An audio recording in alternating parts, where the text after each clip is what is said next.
Bueno, la clase pasada entonces hablamos acerca de diferentes consecuencias que aparecían por el hecho de que el espacio y el tiempo se encuentran relacionados, ¿sí? O sea, consideramos dos sistemas nuevamente de movimiento relativo, dos sistemas inerciales, uno que se mueve con velocidad v respecto del otro, y la manera de entender o modelar lo que observa cada uno de esos sistemas de referencia era pensar en que en cada punto del espacio teníamos un reloj que para cada sistema de referencia se encontraba sincronizado, ¿sí? Entonces cada observador local, si se quiere, tenía la capacidad de medir una distancia simplemente haciendo una rayita, por ejemplo, y adosado a él tenía un reloj, ¿sí? Entonces todos los relojes de un sistema de referencia se encontraban sincronizados, y los del otro sistema de referencia también se encontraban. Digo, cada sistema de referencia tenía su conjunto de relojes sincronizados en todo el espacio. Esa era una manera de pensar cómo determinábamos los eventos en cada uno de los sistemas de referencia. Y lo que nos decían las transformaciones de Lorentz era cómo transformar eventos desde un sistema de referencia a otro sistema de referencia en movimiento relativo. Luego habíamos visto cómo podíamos pensar la sincronización de relojes, ¿sí? Dado que, como vimos, el tiempo depende si me estoy moviendo o no. Una manera de sincronizar relojes era simplemente poner los dos observadores que se encuentran separados a una determinada distancia, ponerse de acuerdo en que cuando reciban un pulso sincronicen sus relojes, y si el pulso de luz emite en una distancia que se encuentra en el medio de estos observadores, ese pulso le llegará simultáneamente a ambos, ¿sí? Entonces esta era una manera que habíamos visto de sincronizar relojes. Otro punto importante que para nosotros era obvio antes de comenzar con relatividad, y era la simultaneidad, ¿sí? Nosotros no nos ocupábamos demasiado en analizar la simultaneidad referida a los diferentes sistemas de referencia de movimiento, pero ahora lo que habíamos visto era que la simultaneidad dependía del sistema de referencia que estemos mirando, ¿sí? Algo que es simultáneo en un determinado sistema de referencia, por ejemplo en este caso, la emisión de dos pulsos de luz, no va a ser simultáneo en un sistema de referencia que se mueve en movimiento relativo, ¿sí? Y la manera de ver eso era simplemente analizar qué es lo que sucedía con el tiempo de ese evento, de estos dos eventos, en el sistema de referencia primado.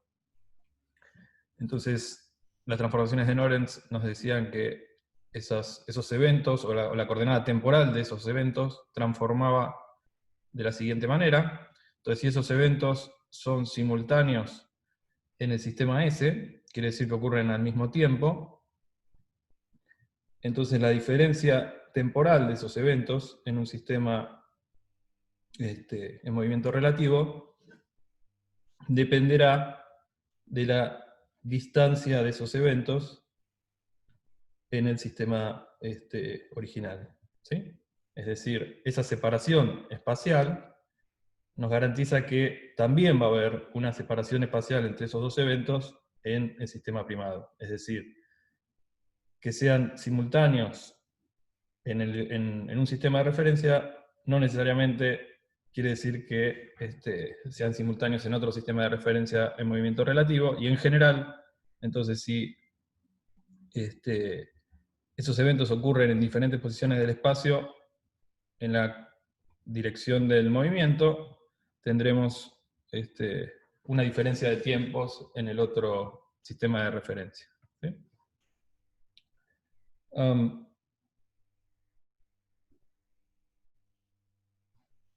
Otra consecuencia que estudiamos fue qué es lo que sucedía con el tiempo, ¿sí?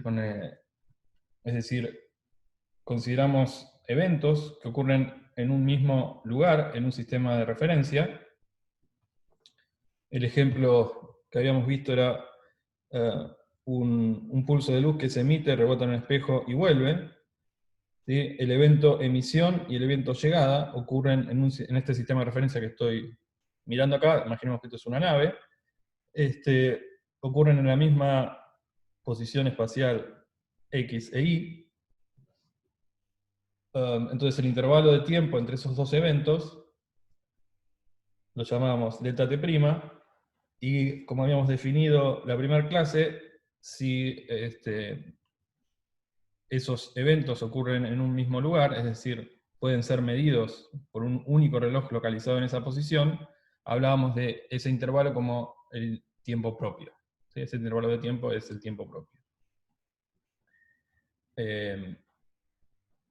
Entonces, visto desde afuera, o desde un sistema de referencia que ve moverse a esa nave, si analizábamos esos dos eventos, evento 1 emisión y evento 2 llegada de las de luz, ocurrían en diferentes posiciones, y si comparábamos el intervalo de tiempo entre esos dos eventos, simplemente haciendo las transformaciones de Lorentz, llegábamos a que el intervalo de tiempo visto desde afuera era mayor al intervalo de tiempo que medía un observador dentro de la nave. ¿Sí? Es decir, teníamos una dilatación del tiempo para un observador que se encuentra fuera de la nave. Es decir, algo que ocurre dentro de un sistema de movimiento transcurre menos tiempo que fuera de la nave. ¿Ok? Acá, cuando hablamos de tiempo propio, longitud propia, siempre le vamos a poner, yo le pongo un subíndice 0 simplemente para aclarar eso. ¿Sí?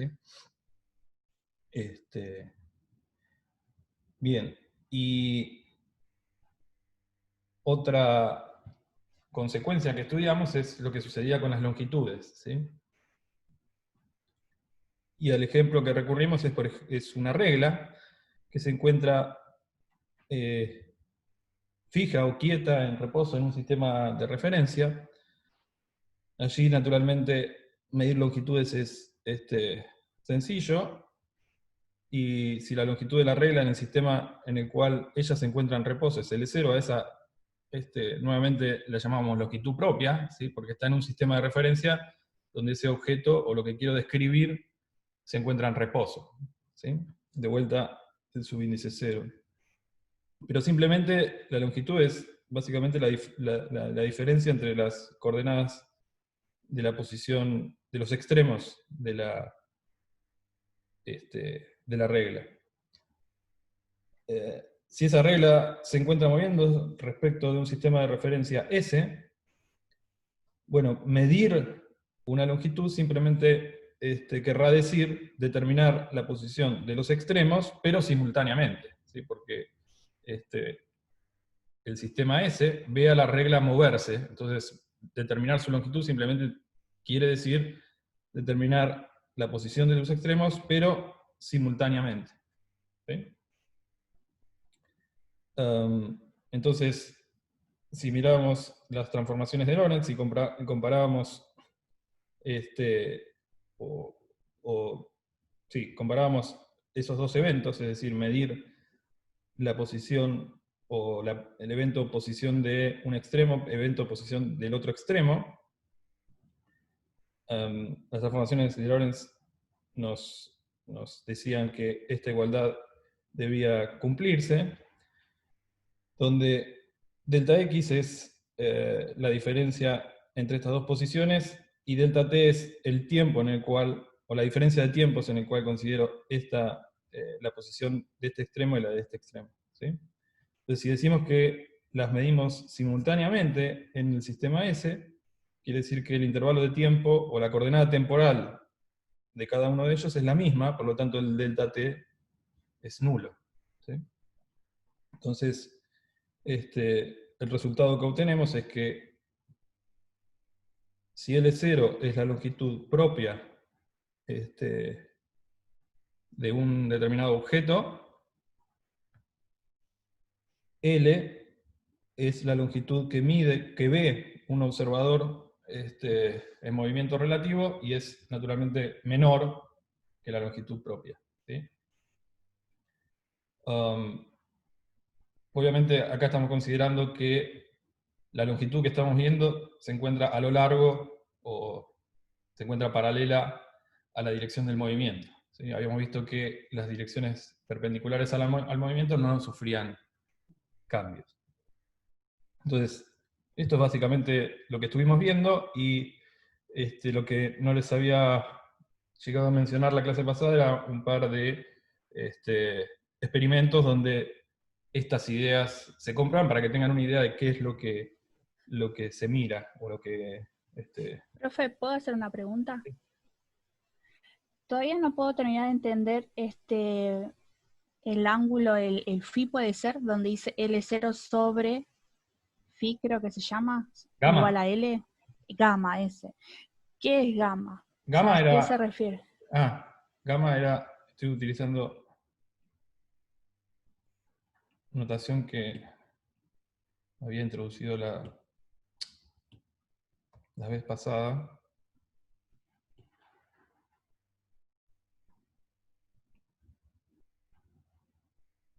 ¿Sí? El factor de Lorentz. ¿Está bien? Listo, listo. ¿Sí? Ahora sí, gracias. Sí, no puse lo que, las transformaciones de Lorentz, porque ya las habíamos visto la clase pasada. Simplemente era a modo de repaso lo que estaba mencionando, pero gamma, recordá que es un factor de Lorentz, ¿sí? Gracias, profe. Bien. Hola, Sí, ¿una pregunta más? consulta, sí. Sí. Sobre respecto a tiempo propio. El tiempo Sí. propio sería entonces el tiempo en el que transcurren dos eventos en el sistema propio, ¿no? Dos eventos que ocurren en la misma posición sí. Dos eventos que los medís básicamente utilizando esta idea de que tenés un reloj en cada posición, básicamente lo que medís con un único reloj. ¿Sí? Ok, listo. Bien.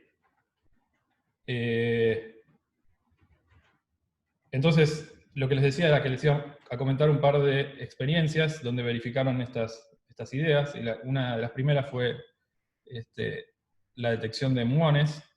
Si los muones son partículas inestables que se crean en la atmósfera debido a los rayos cósmicos que pegan contra la atmósfera, y son partículas inestables porque decaen luego de un determinado tiempo. ¿Sí? Tienen lo que se conoce como tiempo de vida media.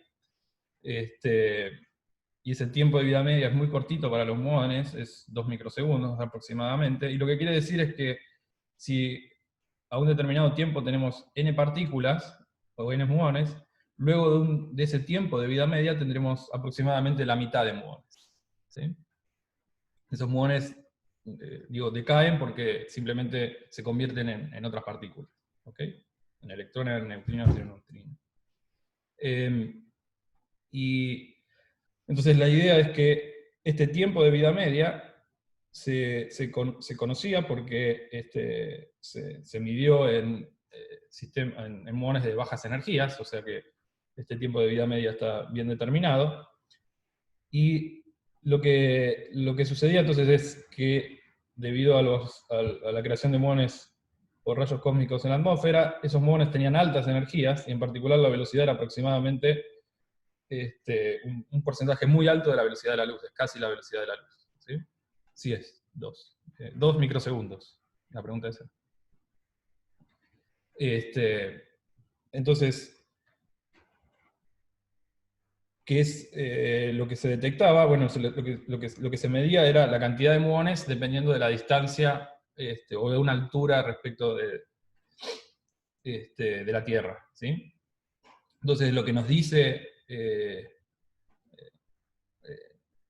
una teoría no relativista es que si transcurre un determinado tiempo o 2 veces el tiempo de vida media, por ejemplo, y los muones viajan a una velocidad v, luego de una distancia que será la velocidad por el tiempo, bueno, si es 2 veces la vida media, a esta distancia encontraré, si acá tengo n muones, mido n muones, a una distancia d determinada de esta manera, tendré simplemente n sobre 4 muones.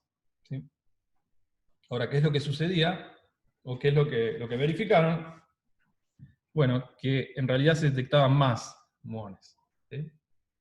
¿Y cómo entendemos ese hecho?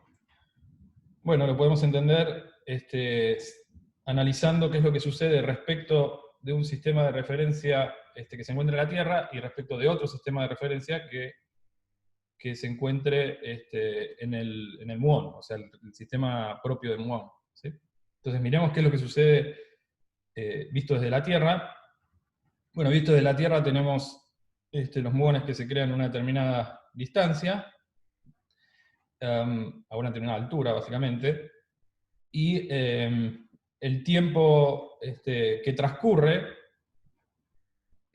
dentro del muón sabemos que es menor al tiempo que transcurre en el sistema de referencia de la Tierra, simplemente porque lo que habíamos visto sobre la dilatación del tiempo. ¿Sí? Entonces, ¿por qué detectamos más? Simplemente porque el muón, al moverse a una velocidad relativista, o una velocidad alta, el tiempo que transcurre afuera es mayor que el que transcurre para un sistema, para el muón, en su sistema de referencia, y como esa velocidad es alta,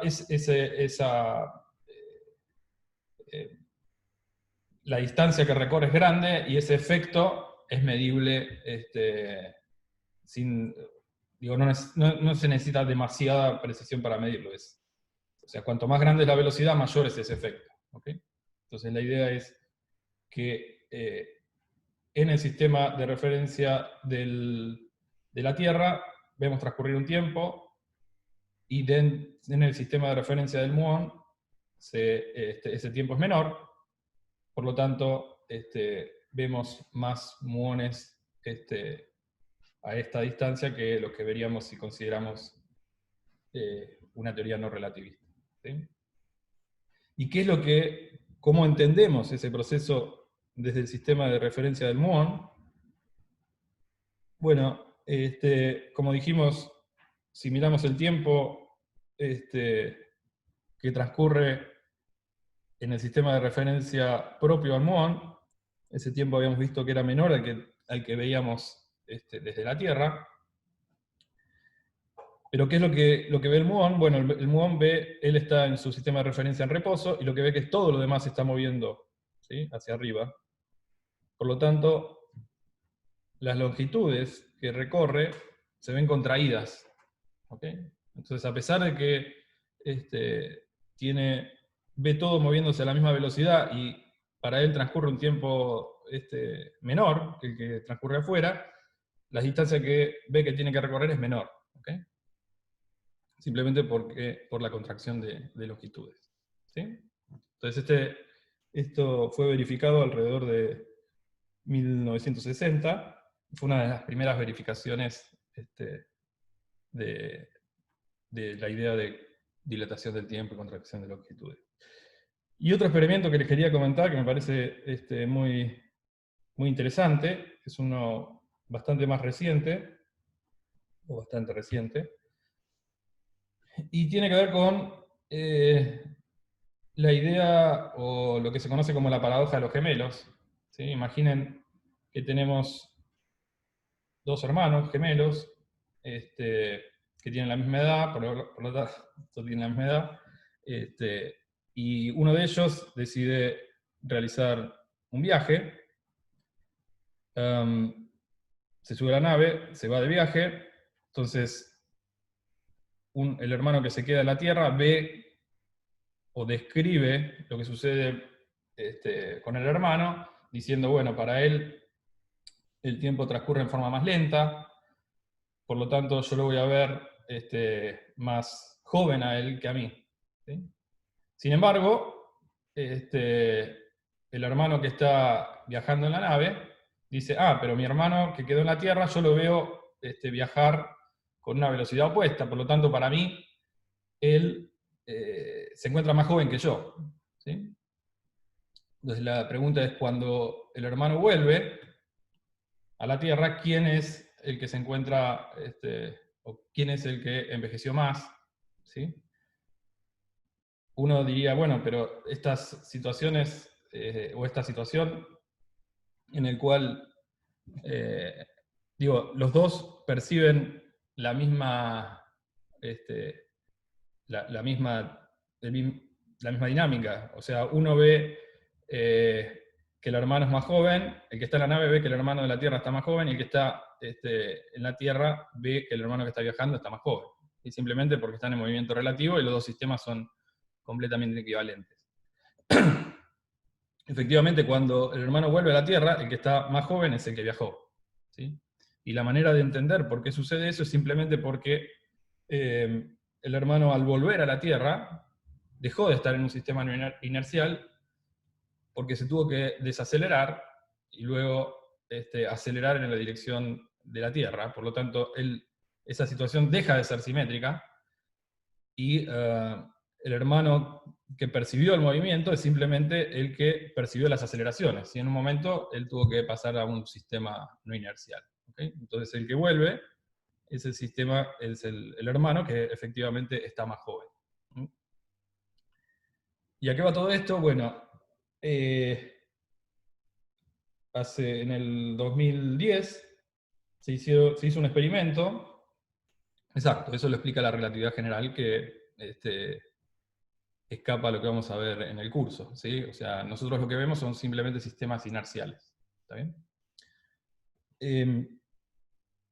Entonces, en este experimento, lo que hicieron es, en algún sentido, simular una situación de este estilo, en la cual tenían relojes atómicos, ¿sí? Les había mencionado, creo que en la primera clase, que uno de los relojes más precisos son los relojes atómicos, que utilizan transiciones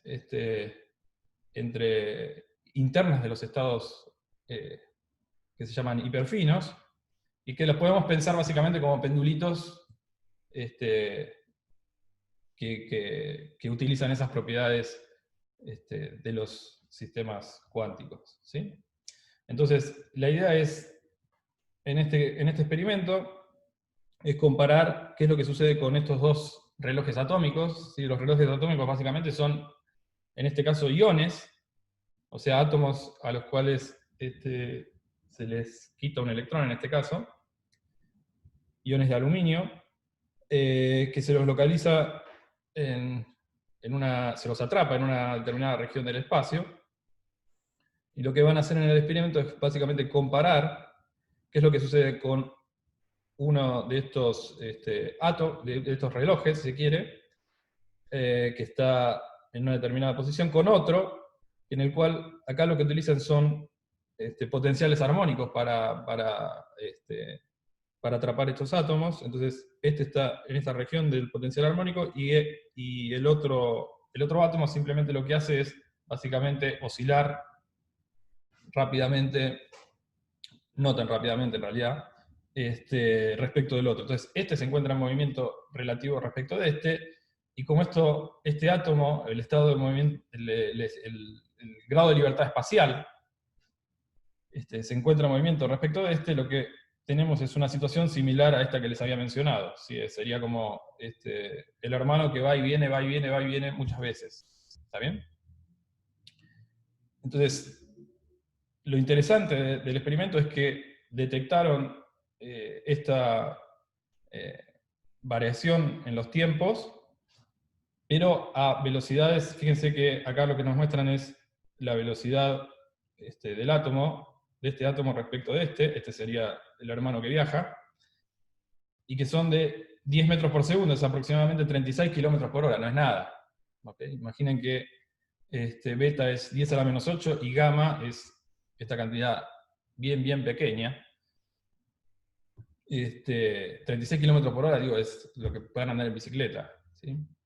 Y para eso necesitan obviamente relojes bien precisos, que son justamente estos relojes, que son los más precisos que hay.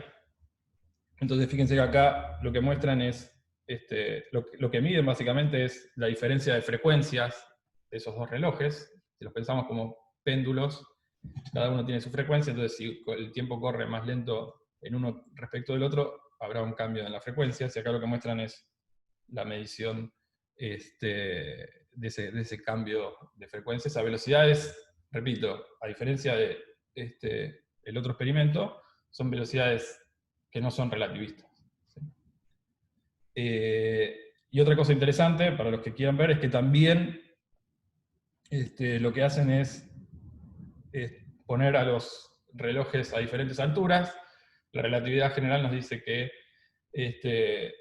existe también un cambio en el tiempo debido al campo gravitatorio. ¿Sí? Entonces ellos lo que pueden hacer es detectar la diferencia de tiempos, o sea, la diferencia de tiempos transcurridos, a diferentes alturas respecto de la Tierra. ¿Sí? Y alturas muy pequeñas. ¿Sí? Fíjense que esa altura es 1 metro. O sea, una distancia de 1 metro pueden detectar el cambio de tiempo transcurrido entre esos dos relojes. ¿Sí? Un reloj a una determinada altura y otro a 1 metro de diferencia, y además ahí pueden detectar este cambio. Bueno, así que por ahora terminamos un poco la parte de cinemática relativista y vamos a volver con relatividad al final de la clase, al final del curso. Si la última clase vamos a ver qué es lo que sucede con la dinámica.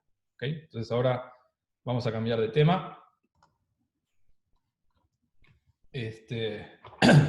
Bien, entonces ahora vamos a volver a los temas no relativistas. Y entonces lo que vamos a estudiar ahora es, o vamos a introducir ahora, es lo que se conoce como impulso lineal. Así es el tema de esta clase.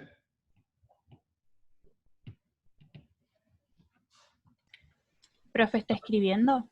Sí, ¿no se ve? No, parece que se cortó. Bien.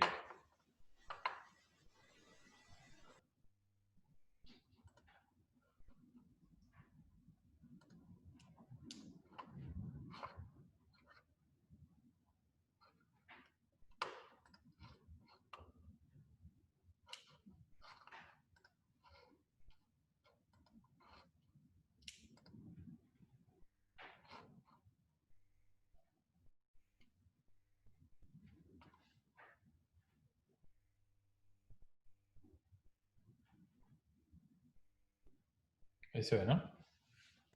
Ahora sí. Bien. Bueno, impulso lineal, que también lo van a ver como cantidad de movimiento.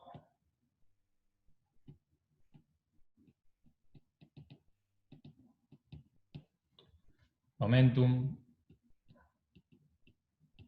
¿Sí? Entonces, consideremos dos partículas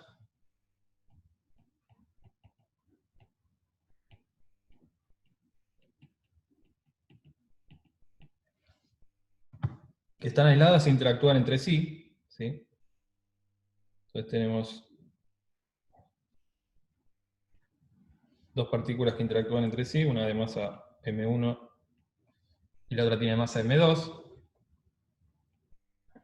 Las leyes de Newton-Mach nos dicen que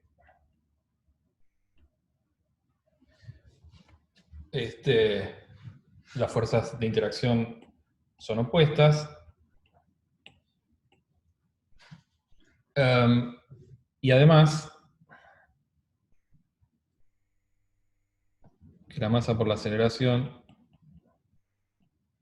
la masa 1 por la aceleración 1 es F12.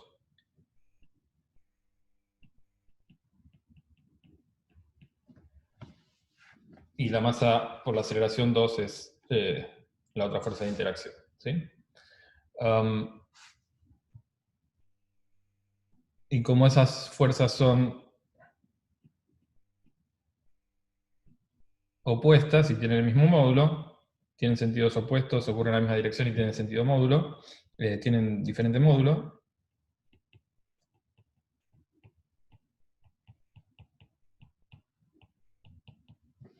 Simplemente esto es 0 y podemos escribir esta expresión que está acá.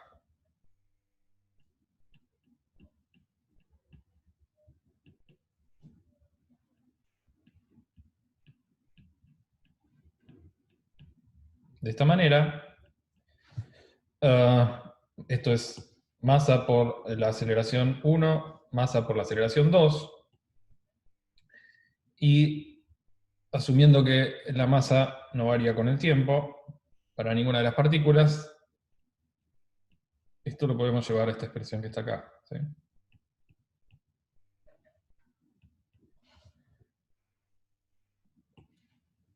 Que simplemente es igual a 0. ¿Sí? Entonces, ¿qué nos está diciendo esta expresión que está acá? Que, esperen que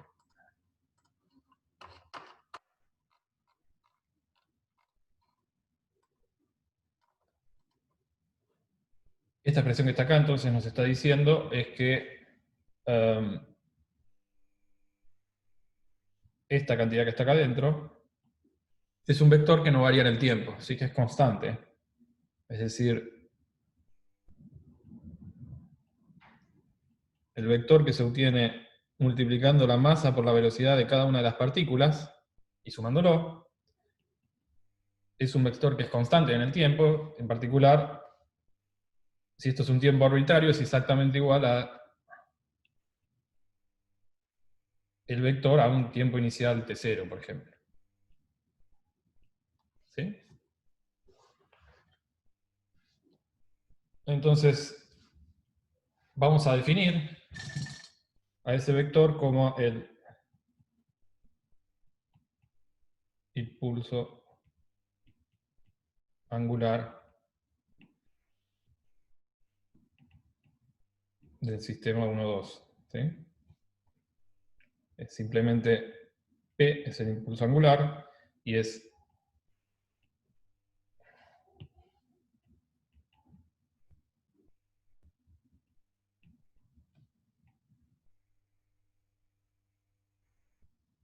¿sí? Entonces, ¿qué es lo que vimos acá? Es que Profe, sí, ¿escribiste impulso angular? angular puse. No entiendo. Impulso lineal. Perdón, no sé qué estaba pensando. Gracias. Entonces, ¿qué es lo que nos está diciendo esto? Es que hay un vector que permanece constante en el tiempo, ¿sí? Cuando dos partículas interactúan entre sí y están aisladas. ¿Okay? Y ese vector es el impulso angular, lineal. ¿Sí? Y esto es algo que vamos a utilizar bastante. ¿Sí? A partir de las leyes de Newton vamos a derivar o obtener cantidades que se conservan a lo largo del tiempo. ¿Sí? Y estas cantidades vamos a ver que son, por ejemplo, el impulso lineal, el impulso angular o la energía, y en determinadas circunstancias vamos a ver que esas cantidades se conservan en el tiempo, y eso nos va a permitir predecir cómo va a ser el movimiento de diferentes cuerpos. Obviamente no vamos a predecir completamente cómo va a ser el movimiento, sino que nos va a permitir, obtener predicciones útiles. ¿Okay? En particular, unos sistemas donde resulta útil utilizar la conservación, por ejemplo, del impulso lineal es en los choques, ¿sí? En los choques de partículas atómicas o subatómicas, donde allí es difícil ver qué es lo que sucede durante la interacción. En estos procesos, las relaciones estas que obtenemos son complicadas, pero los teoremas de conservación nos van a decir que existe, o el teorema de conservación, por ejemplo, del impulso lineal, nos va a decir que existe un vector, que es el impulso lineal, que permanece constante, por ejemplo, antes y después de la interacción entre esos dos sistemas. ¿Sí? Entonces, al igual que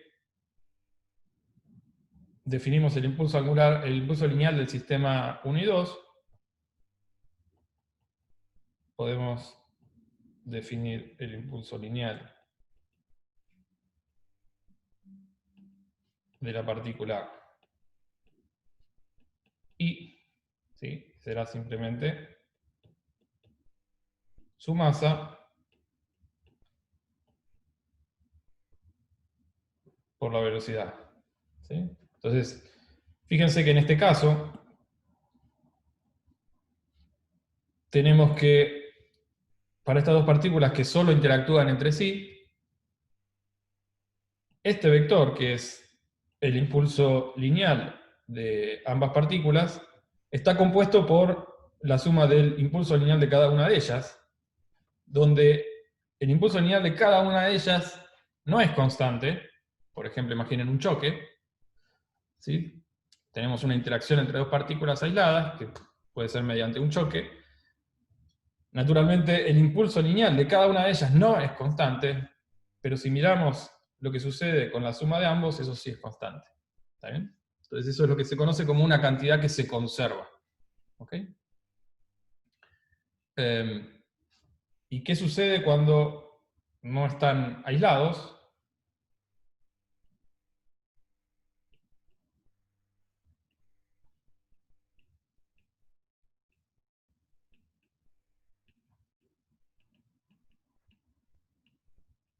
Esas partículas, bueno, simplemente sabemos que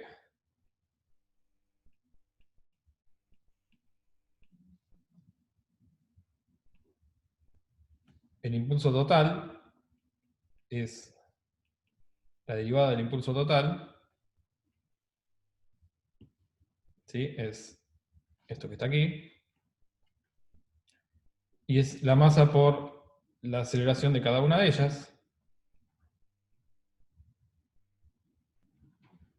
¿Y eso a qué es igual? Bueno, en el caso anterior no teníamos fuerzas de interacción externas, pero en este caso, si tenemos fuerzas de interacción externas, tendremos que sumarle las fuerzas de interacción externas, ¿sí? Me refiero a cualquier interacción con otros cuerpos que se encuentran fuera de mi sistema. Naturalmente más F12, que son las fuerzas que se conocen como fuerzas internas, ¿sí? Fuerzas de interacción, y estas sabemos que suman 0. ¿Sí? Entonces,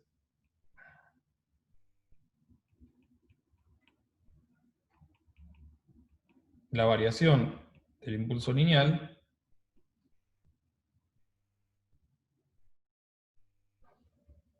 es simplemente la suma de las fuerzas externas al sistema. Externas me refiero a todas las fuerzas de interacción con partículas que no sean 1 y 2. ¿Está bien? Entonces, ¿qué es lo que nos está diciendo esto? Simplemente que podemos enunciar un teorema de conservación que nos dice, en ausencia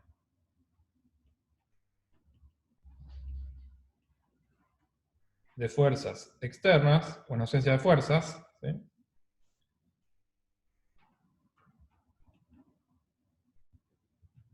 P se conserva. ¿Sí?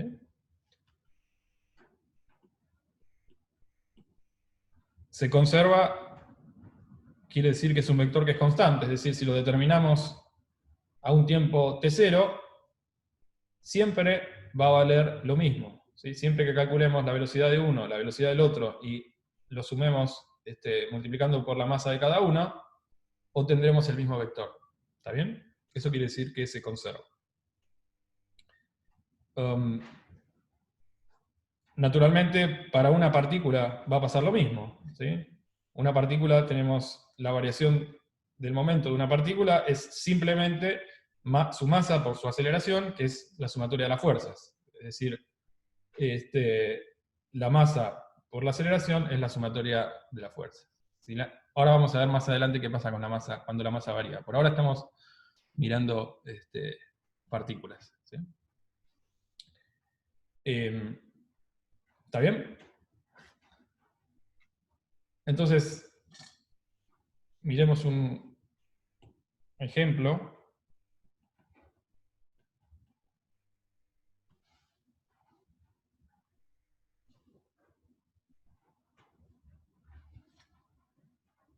Dos partículas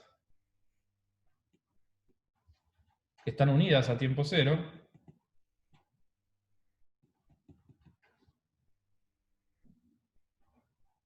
No sé, podemos pensar, o dos cuerpos que están unidos a tiempo cero, 1 y 2. En ese caso, la velocidad de cada una es 0, en un sistema de referencia. Y luego, a un determinado tiempo posterior, ocurre, por ejemplo, una explosión, de forma tal que las partículas se separan.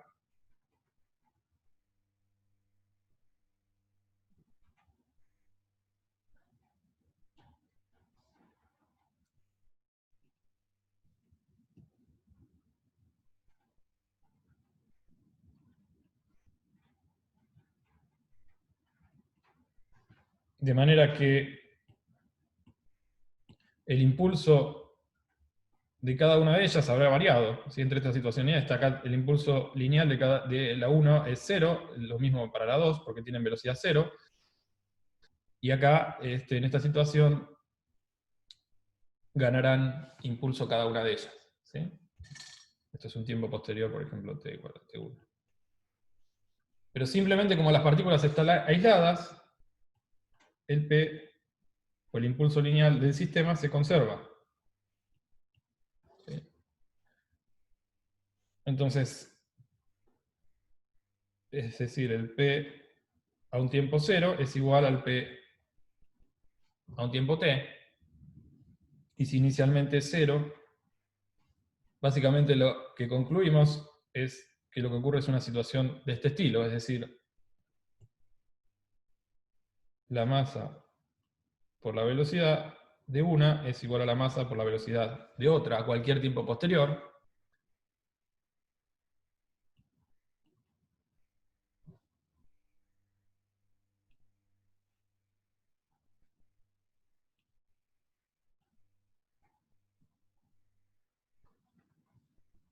Sí, entonces, lo que nos dice en este caso la conservación del impulso lineal es que las velocidades de las partículas son opuestas y ocurren en una determinada línea, son paralelas, tienen sentido opuesto y además son paralelas. ¿Sí? Profe, una Sí. pregunta. Sí. No entendí muy bien por qué pasa eso, porque primero empiezan las partículas unidas, después se separan y, o sea, ¿por eso se conserva? El P se conserva porque están aisladas, ¿sí? Partículas. Ok, pero conserva el que tenía cuando estaban unidas. Exacto, el P, el impulso lineal, acordate que el impulso lineal, la derivada del impulso lineal respecto al tiempo es la sumatoria de las fuerzas externas. ¿Sí? Entonces, si están aislados, no tenés fuerzas externas. Entonces, lo que Claro. tenés es que el P se conserva. ¿Sí? Ok, gracias. Estoy asumiendo que las partículas están aisladas. ¿Sí? Entonces, en ese caso, lo que tenés es que si el impulso lineal es 0, a cualquier tiempo posterior, obviamente si no hay interacciones con otras partículas, también será 0. Y eso quiere decir que las velocidades, esto puede explotar para diferentes lugares, pero siempre lo que va a suceder es que las velocidades serán paralelas y tendrán sentidos opuestos. ¿Está bien? Y fíjense que esto es una manera también de medir la masa inercial, simplemente a partir de medir velocidades y no aceleraciones como habíamos visto en las experiencias de Mach. ¿Sí? Acá hay una interacción entre partículas y medimos las velocidades finales, y obviamente el impulso lineal inicial es 0, podemos determinar las masas inerciales. ¿Está bien? Entonces ahora vamos a introducir otro concepto importante, y es el concepto de centro de masa. ¿Sí?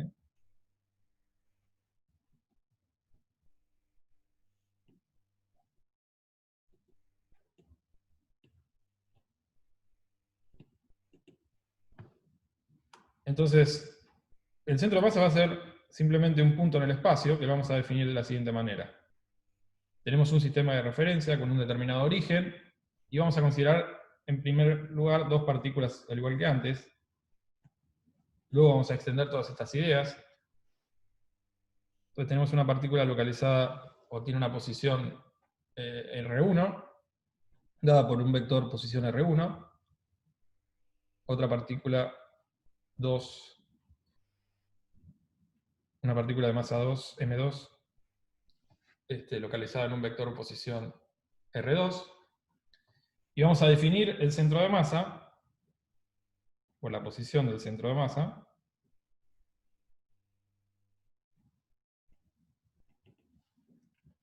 como el vector que es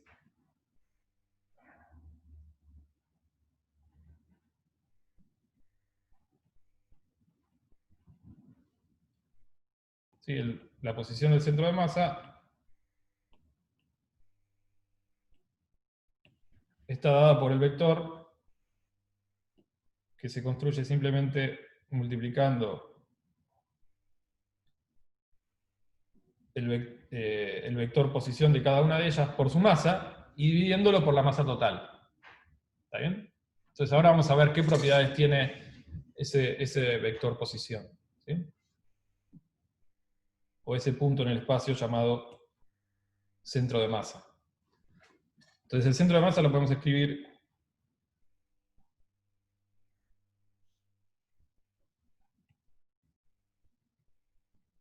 de esta manera.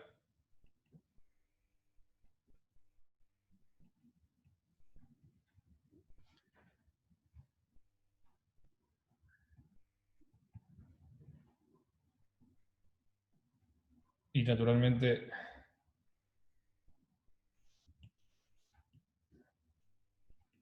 es fácil ver que es equivalente a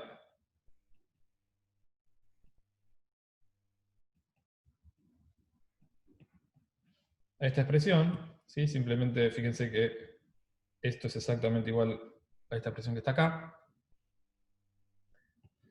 Y lo escribo así simplemente porque es fácil de ver ahora que el centro de masa, entonces lo podemos escribir como R1.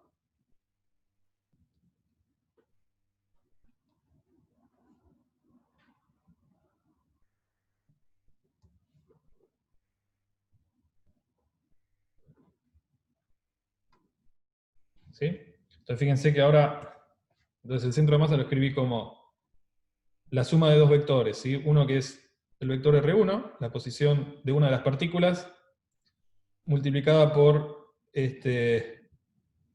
la diferencia de los vectores posición de ambas partículas por una constante de proporcionalidad que tiene que ver con la relación entre una de las masas y la masa total. ¿Está bien? Entonces fíjense que este vector R del centro de masa, de acuerdo a esta expresión, será, si este es el vector R2 menos R1 será un vector que va desde R1 a R2.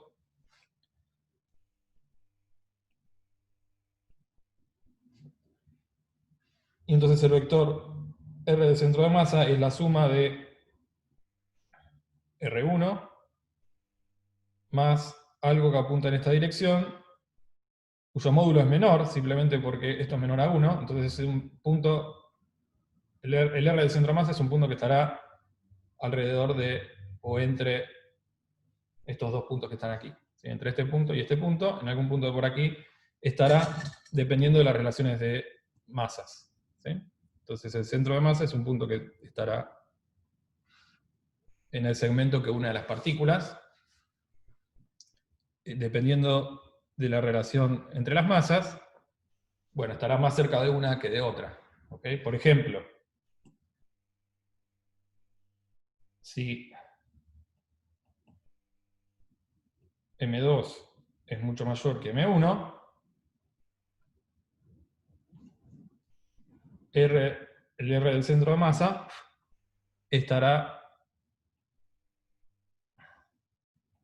será básicamente bien cercano a R2. ¿Sí?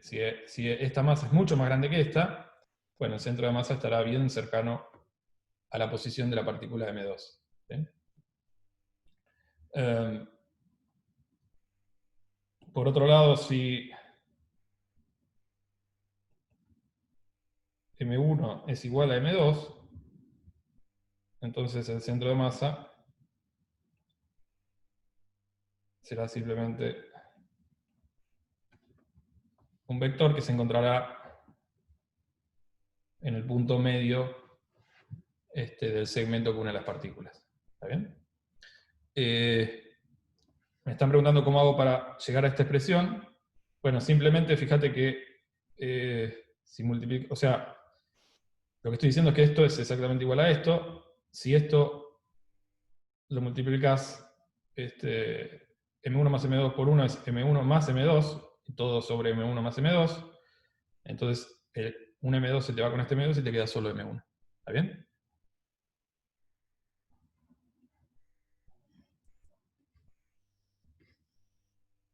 ¿Sí? Simplemente expandí esta suma, esta resta, y vas a ver que es exactamente igual a esto.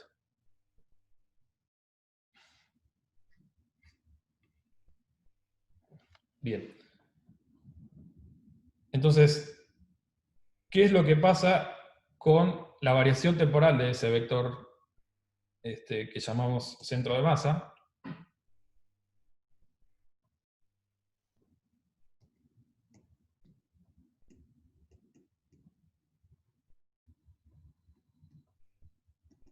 Es decir, cómo es o cómo está relacionada la velocidad de ese punto. ¿Sí? La variación temporal de ese vector básicamente es su velocidad. ¿Sí?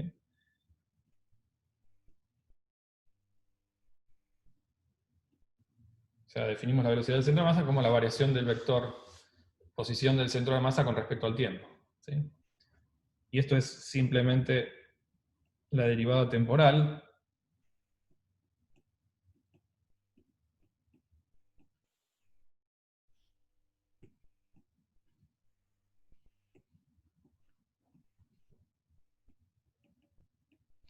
de toda esta cantidad.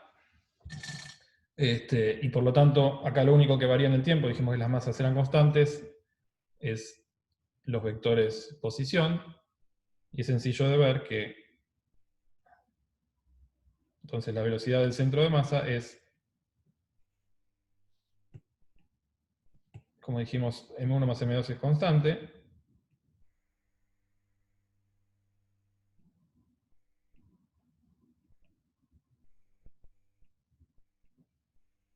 ¿sí?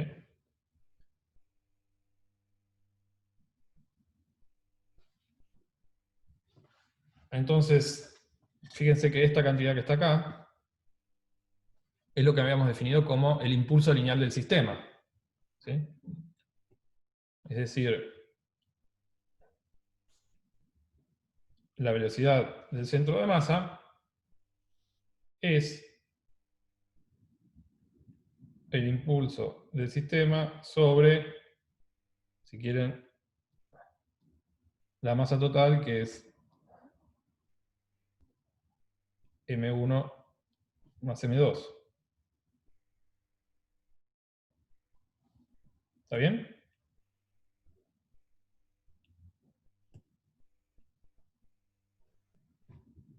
¿Y qué pasa con su variación? La variación temporal de esta velocidad.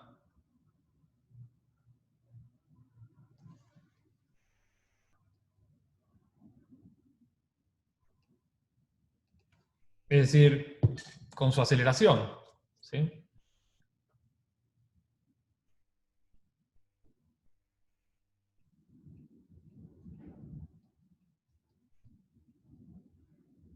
Bueno, esto es simplemente la variación temporal de esta cantidad.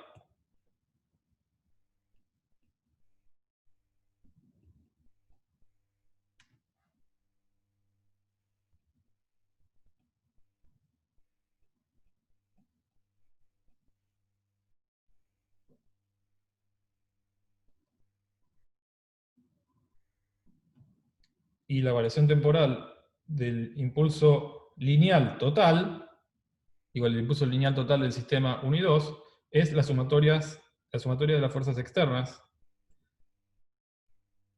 a ese sistema. ¿Sí? Entonces, lo que estamos diciendo es que simplemente, si esto lo paso multiplicando para acá,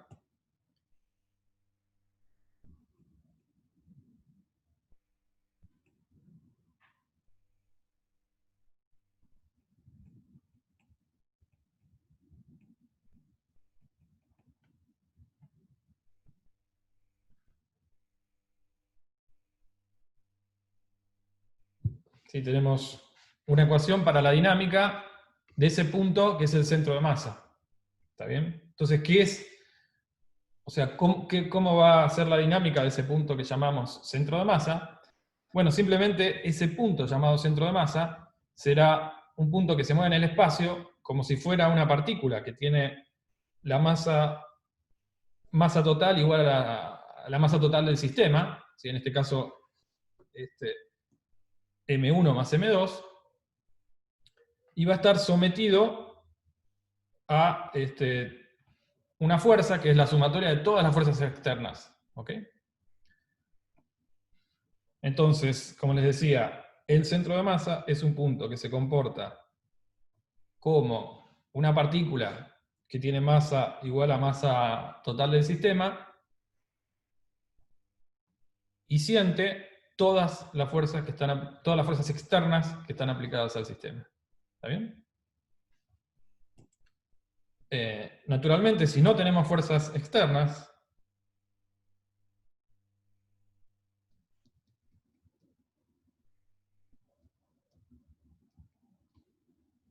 entonces el centro de masa se moverá con un movimiento rectilíneo uniforme, ¿sí? Es decir, la velocidad del centro de masa será constante.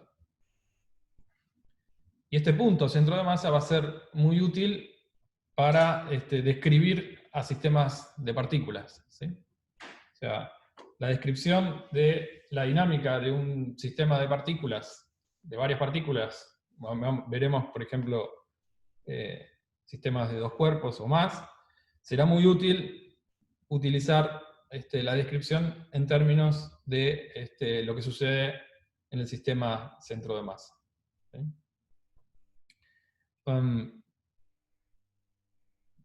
¿Y qué sucede entonces con, como les decía, un sistema de partículas? ¿O cómo extendemos estas ideas a un sistema de partículas?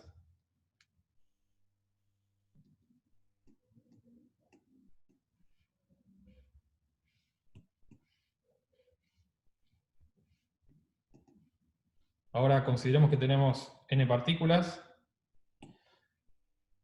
¿Cómo definimos el impulso lineal? Bueno, simplemente será la suma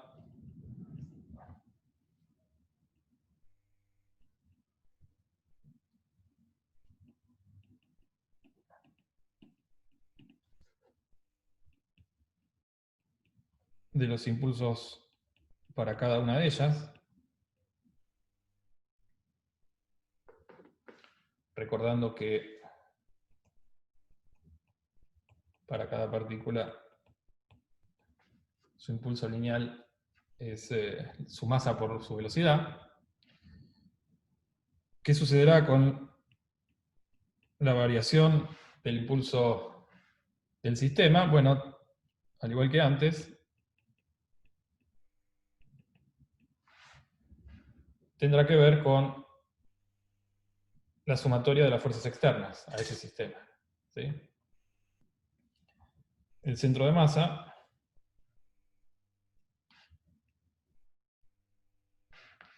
ahora si tenemos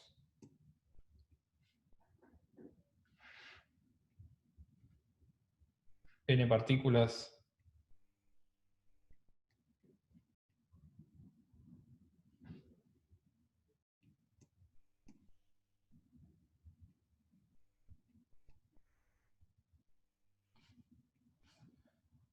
con posiciones R1, R2, Rn, el centro de masa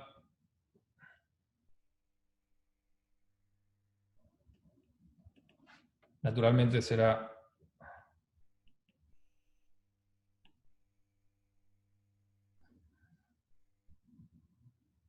perdón, acá me están diciendo, no se entiende esa letra. Ahí está. Entonces, el R del centro de masa será en forma similar a como lo habíamos definido para una partícula. Será la sumatoria de la masa por la posición de cada una de esas partículas sobre la masa total, ¿sí?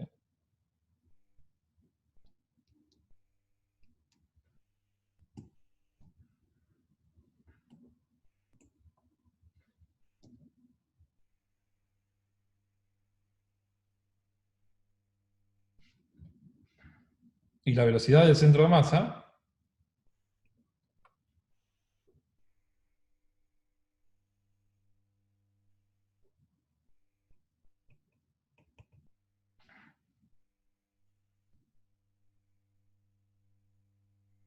será simplemente el impulso lineal del sistema sobre la masa total, donde la masa total es la sumatoria de las masas que componen al sistema, y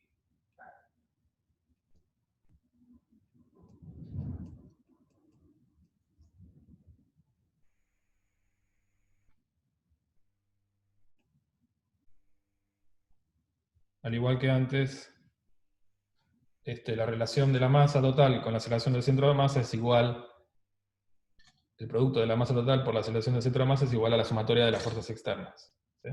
Entonces, ¿qué es lo que nos dice el teorema de conservación? El primero que vamos a ver hoy.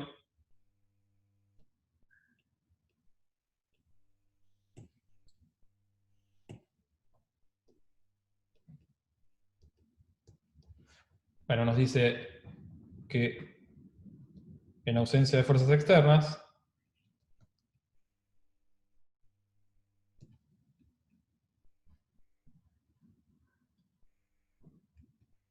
el impulso del sistema, el impulso lineal del sistema, se conserva, ¿sí? Y en términos de la velocidad del centro de masa, nos dice que, básicamente, que la velocidad del centro de masa es un vector constante. O sea, cuando no hay, o en ausencia, cuando la sumatoria de las fuerzas externas es igual a 0,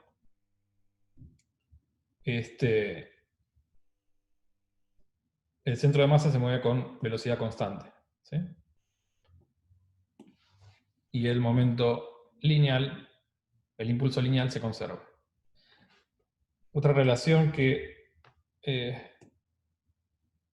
no les había mencionado, y es importante mencionar, es que la relación entre impulso y fuerza.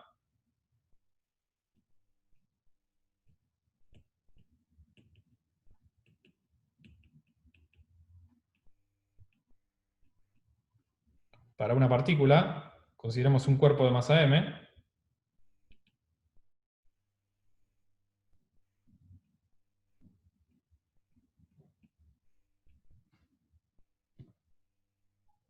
Voy a escribir del otro lado porque no voy a entrar acá.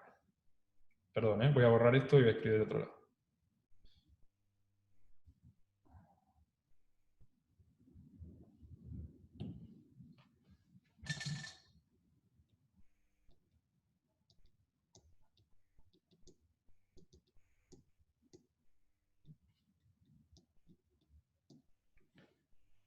Entonces tenemos un cuerpo de masa m, y lo que sabemos es que la derivada temporal del impulso lineal, Perdón, ¿podría volver un segundo a la página anterior? sí,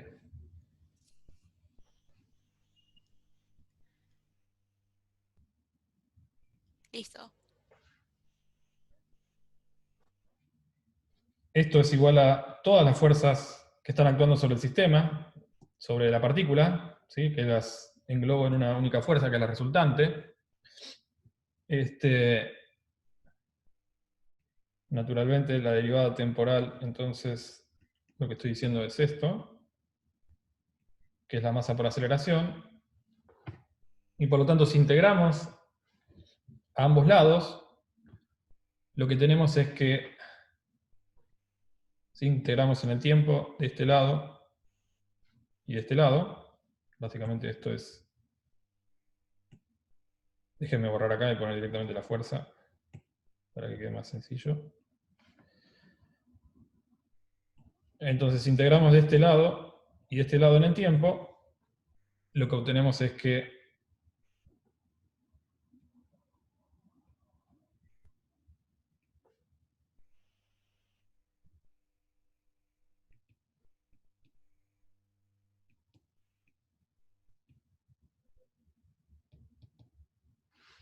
¿sí? La variación del impulso entre dos tiempos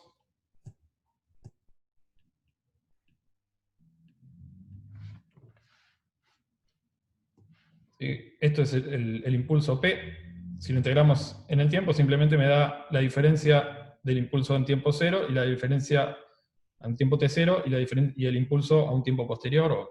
¿Sí? E integramos en el tiempo del otro lado y va básicamente la integral de la fuerza entre esos dos tiempos. ¿Sí? Entonces, la integral de la fuerza, sí, para una partícula estoy hablando. Partícula, vamos a poner acá.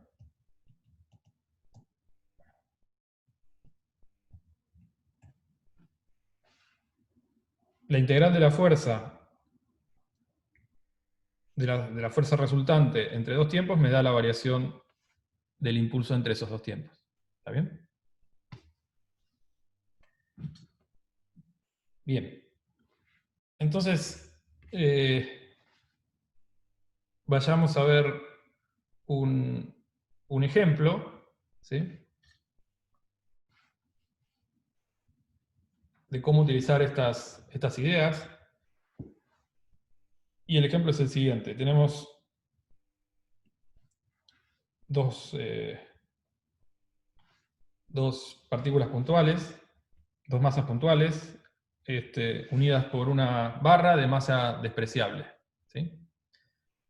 La idea es que se le aparta levemente, esto está básicamente en equilibrio, se le aparta levemente del equilibrio, y naturalmente la masa, el sistema va a caer, ¿sí?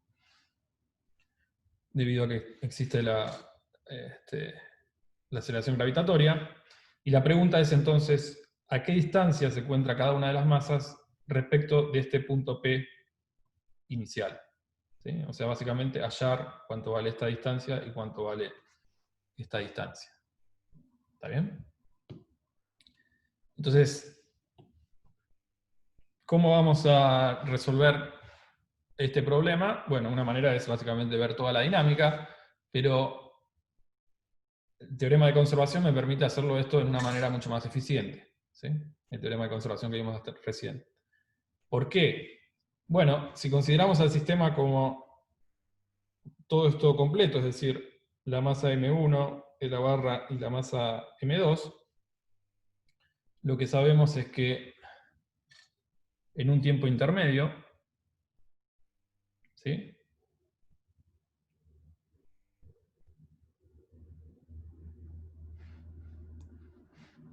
Cada una de estas masas, bueno, sentirá una interacción con la barra sentirá una interacción con cada una de las masas, pero si estoy considerando a mi sistema completo como la masa M1, la masa M2 y la barra, todas esas fuerzas serán fuerzas internas, ¿sí? Y lo que sabemos es que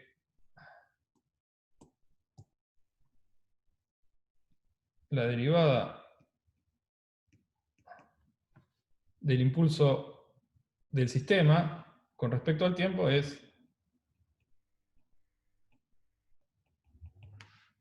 la sumatoria de las fuerzas externas al sistema, ¿sí? Entonces el sistema, recuerden que es las dos masas y la barra. ¿Cuáles son las fuerzas externas al sistema que estoy, o que va a sentir el sistema, obviamente? Bueno, serán primero la fuerza peso, ¿sí? Sobre cada una de las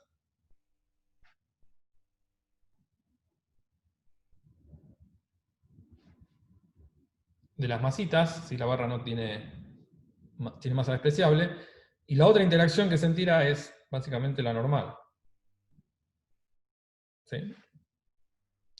Las demás fuerzas que siente esta masa y la barra son internas, ¿sí? Esta masa siente una fuerza debida a la barra, y esta masa siente una fuerza debida a la barra, pero la barra también siente una fuerza debida a esta masa y una fuerza debida a esta masa. Por eso no las estoy graficando. ¿Está bien? Simplemente acá lo que estoy poniendo son cuáles son las fuerzas externas al sistema que estoy considerando. ¿Y qué es lo que sucede con esas fuerzas externas? Bueno, están todas en una dirección vertical, ¿sí? Están todas las fuerzas, están en la dirección Y. ¿Está bien? Entonces, lo que habíamos visto es que la velocidad, es que la variación del impulso lineal está relacionada con la velocidad del centro de masa. ¿Sí? Habíamos visto que la velocidad del centro de masa es el impulso lineal sobre la masa total. Entonces, ¿qué nos dirá esta relación? Bueno, como todas las fuerzas están en la dirección Y, en este caso, nos dirá que la velocidad del centro de masa cambiará en la dirección Y. ¿Sí? Es decir, el centro de masa sentirá una aceleración en la dirección Y. Y en la dirección X no tengo ninguna fuerza, por lo tanto, la posición del centro de masa permanecerá constante, ya que inicialmente esa velocidad, la velocidad del centro de masa es nula. ¿Sí? O sea, partimos de una situación en la cual la velocidad del centro de masa es nula. Si no tenemos fuerzas en esta dirección, esa velocidad también permanecerá nula. Lo que nos quiere decir es que la posición X del centro de masa, si el centro de masa es un punto que se encuentra, por ejemplo, no sé, por aquí, en la dirección X permanecerá en esa dirección. ¿Está bien? Es decir,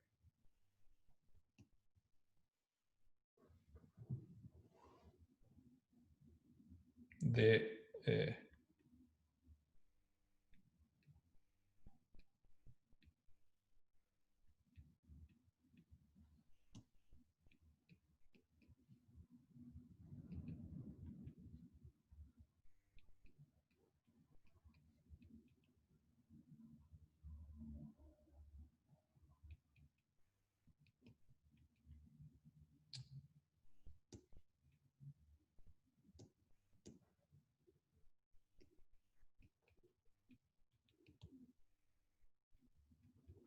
¿Sí? Lo que estoy diciendo es la variación del impulso lineal del sistema es la variación en X más la variación en Y.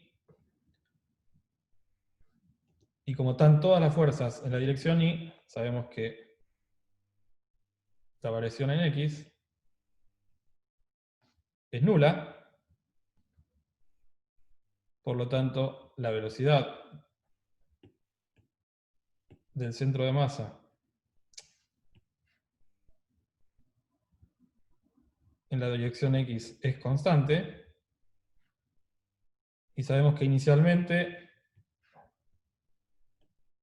la velocidad del centro de masa es 0, por lo tanto va a permanecer con velocidad 0 durante todo el tiempo. Y el centro de masa va a ser un punto en el espacio cuyo único movimiento será en la dirección Y, es decir, porque esto va a terminar cayendo, ¿sí? Inicialmente estaba acá, y luego va a caer acá. ¿Está bien? Entonces, la conclusión es que se conserva la posición del centro de masa en la coordenada, o la coordenada X de la posición del centro de masa. ¿Sí? Entonces,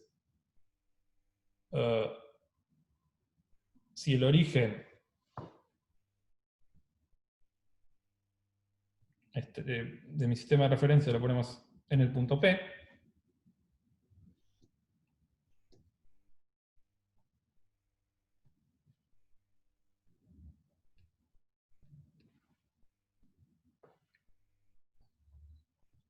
la posición del centro de masa a tiempo cero será M2.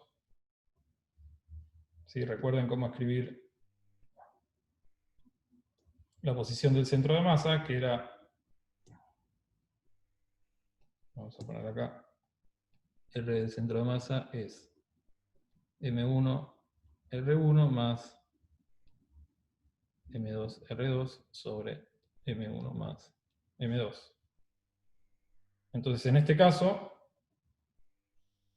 a tiempo cero, la posición del centro de masa será M1 por 0. Básicamente no lo pongo porque inicialmente la masa M1 se encuentra en el origen. El vector posición de la masa 2 es este vector posición, es decir,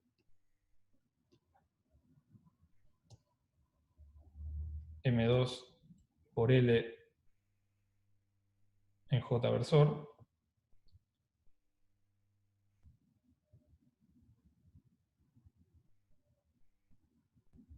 ¿Sí? No tenemos componente X. Y lo que sabemos es que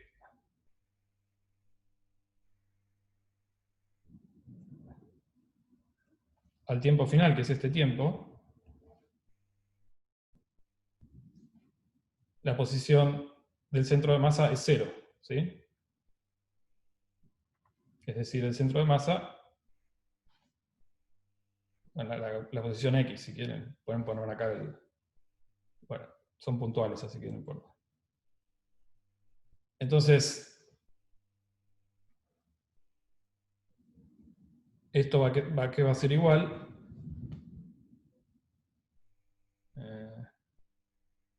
Esperen que lo voy a mover un poquito porque si no, no se va a ver.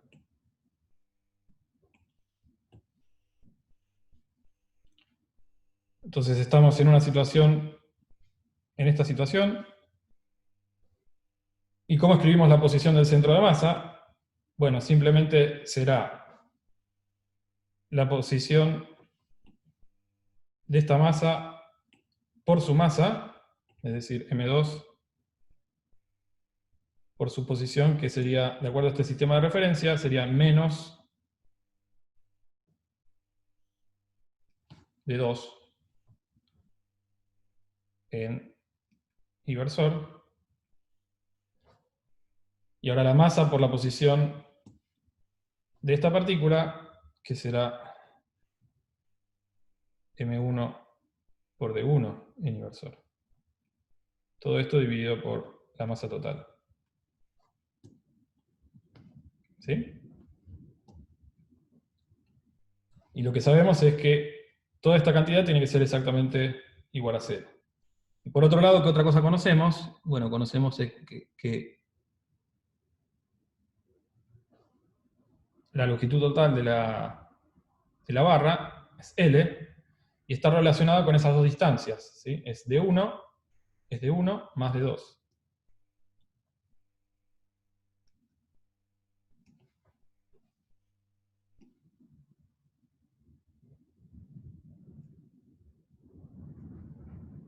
Entonces simplemente a partir de estas dos ecuaciones podemos sacar, por ejemplo, de 1, que es M2 por L sobre M1 más M2.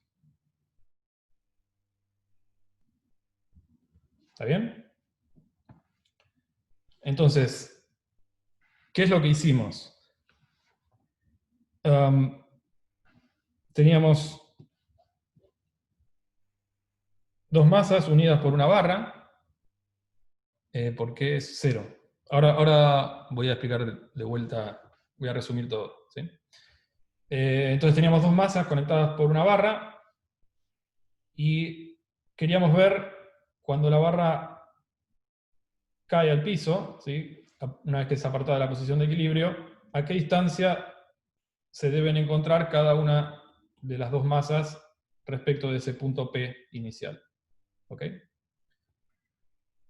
Entonces, ¿qué es lo que hicimos? Bueno, utilizamos o analizamos qué es lo que pasaba con el impulso lineal del sistema, que está relacionado básicamente con la velocidad del centro de masa. ¿Sí? Entonces, el impulso lineal del sistema, la variación temporal, tiene que ver con la sumatoria de las fuerzas externas. ¿Cuáles eran las fuerzas externas?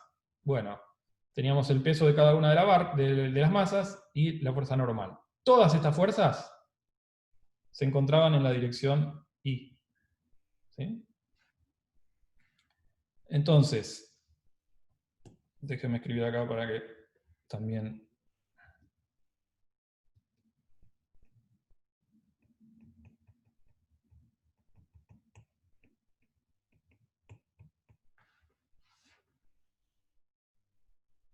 Todas estas fuerzas se encontraban en la dirección Y. ¿Ok? ¿Qué es lo que me decía eso? Que la variación temporal del impulso lineal en la dirección X era 0. ¿Sí? Entonces, el vector impulso lineal es constante en la dirección X, no es constante en la dirección Y.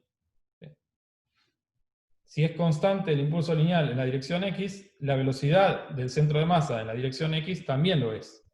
¿Cuánto vale inicialmente la velocidad del centro de masa en la dirección X? 0. Y la dirección Y también, ¿no? Inicialmente. Por lo tanto, el centro de masa va a ser un punto que va a sentir, como les decía, un punto en el cual es un punto que siente todas las fuerzas externas aplicadas sobre él, y sigue esa dinámica, ¿sí? Entonces, la manera de entender la dinámica del punto centro de masa es decir, bueno, tengo este punto aquí, sometido a todas las fuerzas que son peso 1, peso 2 y normal. Por lo tanto, este punto lo único que puede hacer es acelerarse en esta dirección y caer. ¿Sí? Si pongo mi origen en el punto O, la posición inicial del centro de masa tendrá una coordenada Y, no tendrá coordenada X al tiempo inicial, y el tiempo final se encontrará simplemente en el origen que había definido. ¿Sí? Entonces lo que estoy diciendo es, la coordenada X del centro de masa es nula durante todo el proceso. ¿Sí? Entonces acá, como les decía, lo último que hicimos fue decir, bueno, escribir la posición del centro de masa en el tiempo final, que simplemente va a coincidir con el origen, porque son obviamente partículas puntuales. de esa manera llegamos a esta relación, y luego la condición de que la longitud de la barra sea L, me relacionaba estas dos distancias. ¿Sí? Bien.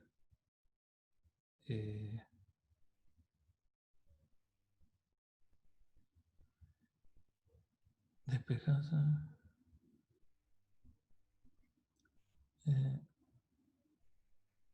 ¿Era eso? No sé si hay alguna otra duda, díganme.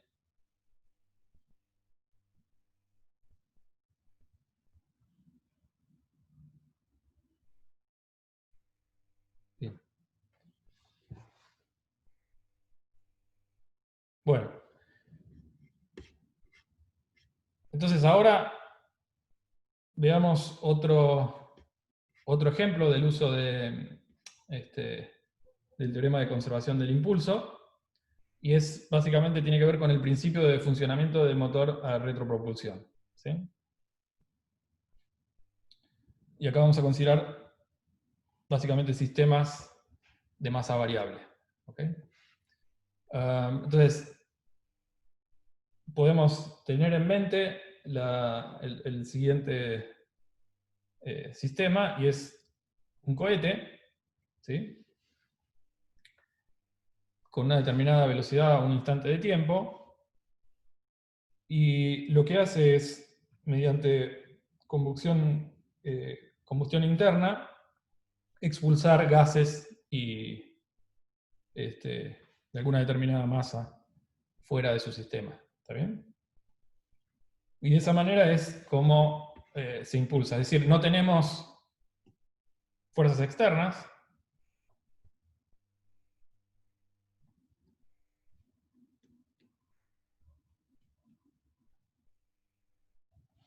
por lo tanto, el P del sistema es constante, donde el sistema es básicamente todo esto que estoy considerando. ¿Sí? Es el cohete que dentro lleva su combustible, y luego será todo esto que está aquí. ¿Sí? Es decir, a un determinado instante de tiempo, tendremos un cohete de masa mt que contiene combustible. ¿Sí? Mt es la masa del cohete más el combustible. Por lo tanto, el impulso lineal es simplemente la masa a ese tiempo por la velocidad a ese tiempo. ¿Sí? Un tiempo después, si el cohete expulsa una determinada masa hacia afuera, bueno, el impulso expulsa una determinada masa a una determinada velocidad, ¿sí? Que llamamos velocidad del combustible. Esa masa la llamamos como un delta M. Esto no va.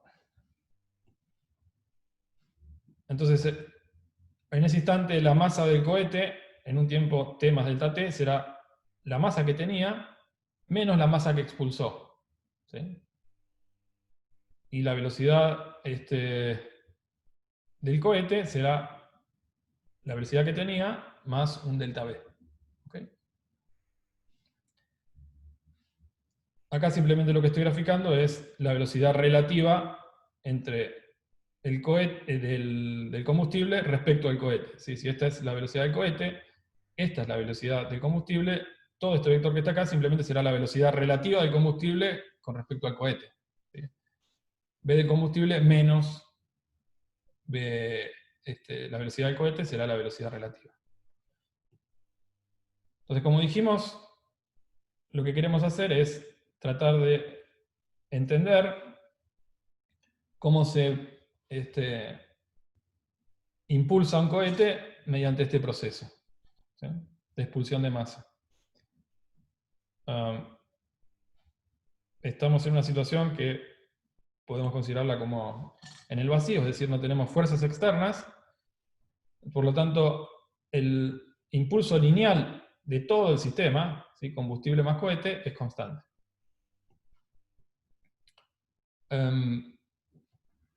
Y la idea va a ser ahora obtener una ecuación de movimiento para el cohete. ¿Sí? Entonces, habíamos dicho que el impulso a un tiempo t del cohete era esto, ¿sí? La masa que contenía por su velocidad en ese instante de tiempo, un tiempo t más delta t, el impulso será simplemente la masa del cohete en ese tiempo por su velocidad en ese instante,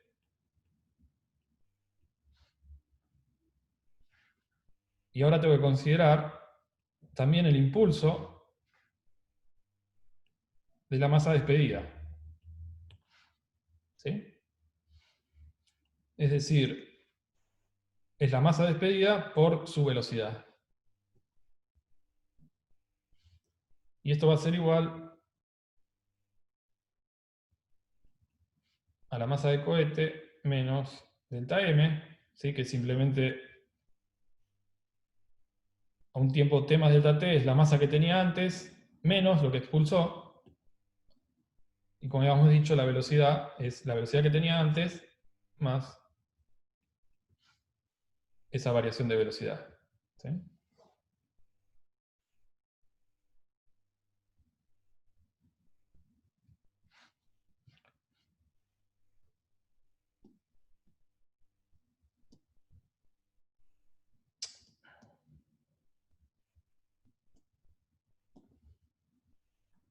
¿Y qué quiere decir que el P o el impulso lineal sea constante? Simplemente que el impulso a un tiempo t más delta t es igual al impulso lineal del sistema un tiempo anterior, por lo tanto la resta tiene que ser 0. ¿Sí? Entonces simplemente reescribamos eso.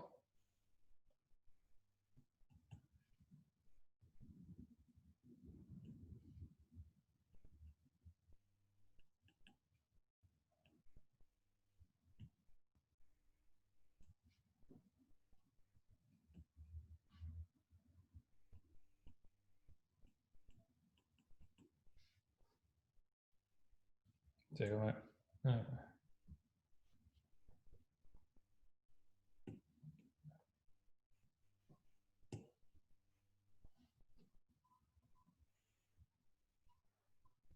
sí, B comb es la velocidad del combustible, o sea que incluye todos los gases, todo lo que expulsa, le llamamos B comb. ¿Sí?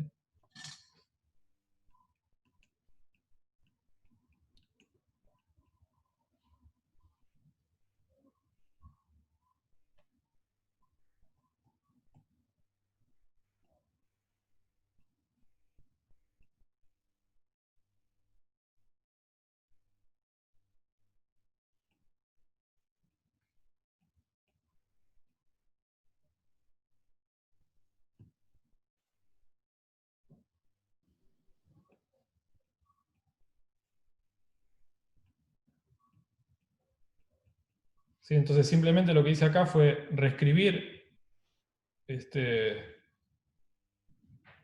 impulso a un tiempo t más delta t y el impulso a un tiempo t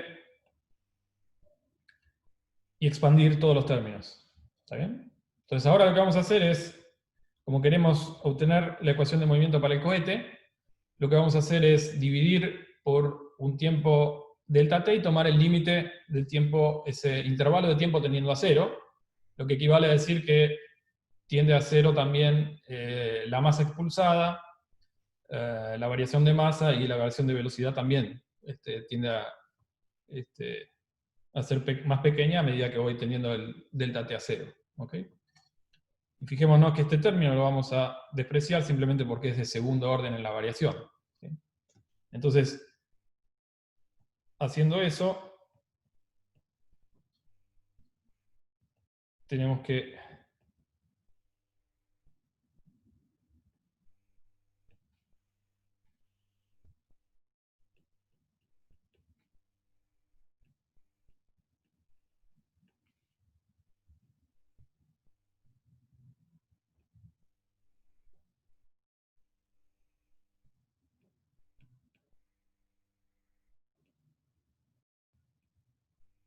Sí, estamos asumiendo que siempre la velocidad a la cual se expulsa el combustible es constante. ¿Ok?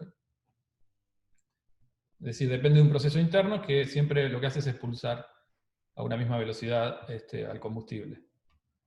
Luego entonces de hacer el límite de esta expresión tendiendo a cero, lo que tenemos acá es básicamente la masa por la variación de la velocidad con respecto al tiempo, y esto es la variación de la masa expulsada con respecto al tiempo. Entonces acá fíjense que llegamos ya a una expresión que me relaciona la masa a un tiempo t con la derivada de la velocidad con respecto al tiempo y la derivada de la masa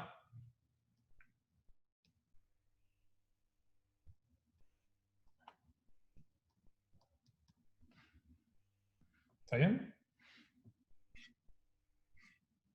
Entonces, recuerden que esto que está aquí es lo que habíamos definido antes como la velocidad relativa. Le puse creo que R. Rel. Es la velocidad relativa del combustible con respecto al cohete. ¿Sí? Básicamente, la velocidad relativa del combustible respecto al cohete, que sería, por ejemplo, este vector. Que está acá, si la velocidad del cohete esta B es esa B, y la velocidad del combustible es ese vector que apunta hacia abajo. ¿Ok? Entonces, simplemente esto que está aquí es la aceleración del cohete, y esto que está acá es la velocidad relativa del combustible. ¿Sí? Por lo tanto, la masa del cohete por la aceleración es igual a menos dm a dt por la velocidad relativa. ¿Sí? Y ahora, ¿qué podemos notar? Bueno, simplemente que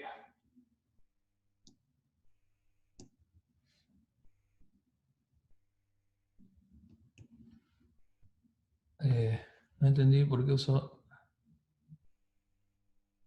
t más delta t al primer... ¿por qué usé t más delta t acá?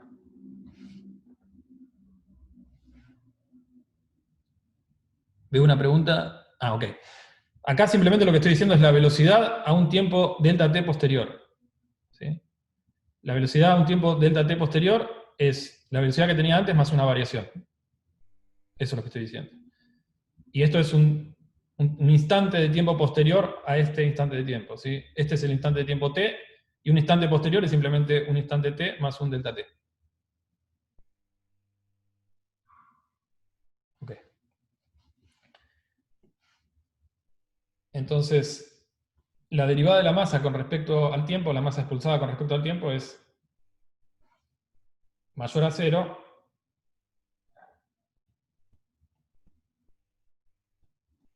y esta es la derivada de la masa del cohete es menor a 0, ¿sí? Simplemente porque el cohete va perdiendo masa a medida que va expulsando el combustible. El cohete, recuerden que se compone como la masa del cohete más el combustible que lleva adentro. ¿Sí?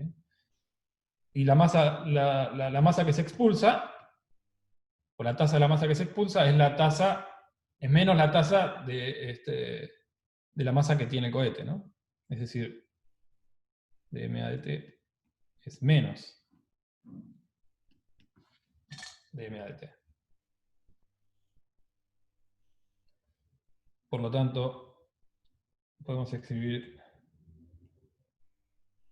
recuerden que A es la aceleración del cohete,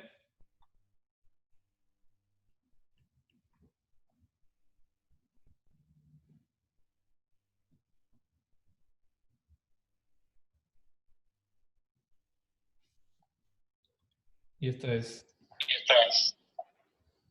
¿Sí? Perdón, no escuché. ¿No? Profe, es alguien que abrió el micro y se le está haciendo eco con tu audio. Ah, no escuché. Bueno. Entonces esta es la fuerza de empuje, ¿sí? Le llamamos fuerza de empuje, que es básicamente la masa por la aceleración del cohete, es simplemente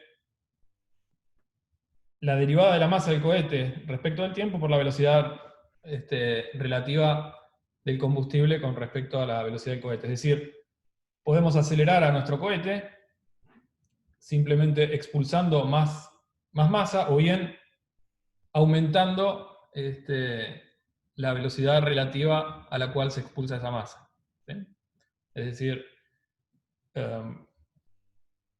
si el proceso mediante el cual se expulsa la masa es tal que expulsa masa muy rápido, para obtener una aceleración importante no es necesario expulsar tanta masa, ¿ok?